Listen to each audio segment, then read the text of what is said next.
Welcome to Vignesh kitchen. இன்றைக்கி வந்து பார்த்தீங்கன்னா ஒரு சூப்பரான அரிசி உப்புமா ரெசிபி டக்குன்னு பண்ணுற மாதிரி பண்ண போகிறோம்.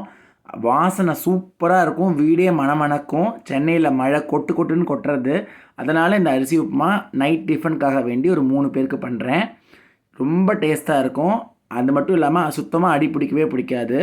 முதல்ல வந்து அடுப்பை பற்ற வச்சுட்டு அதுக்கு மேலே ஒரு கடாயை வச்சுட்டு கடாய் சூடானதுக்கப்புறம் 1 டேபிள் ஸ்பூன் துவரம் பருப்பு, 1 டீஸ்பூன் சீரகம், 1/2 டீஸ்பூன் மிளகு, ஒரு ஆர்க்கு கருவேப்பிலை, வரமிளகா வந்து ஒரு 5லேருந்து 6 சேர்த்துண்டு 2 பெருங்காய கட்டி இது நல்லா செவப்பாக வறுத்துக்கணும். இந்த மாதிரி தட்டில் கொட்டி நல்லா ஆற வச்சுக்கலாம். ஆறுனதுக்கப்புறமா நம்ம இதை வந்து உரலில் இடிக்க போகிறோம்.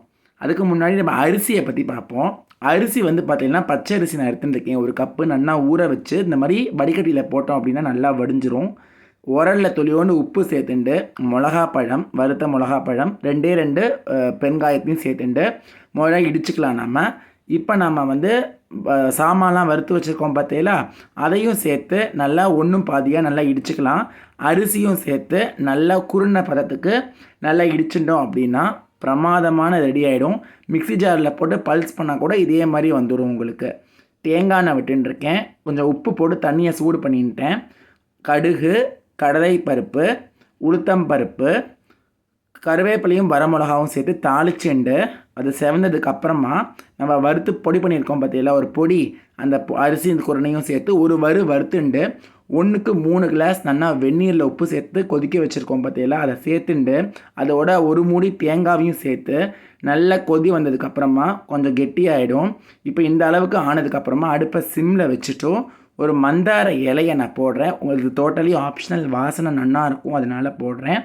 ஒரு கை வந்து தண்ணியை சும்மா தெளித்தோம் அப்படின்னா அடி பிடிக்காமல் இருக்கும். இதை ஒரு டிப்ஸு.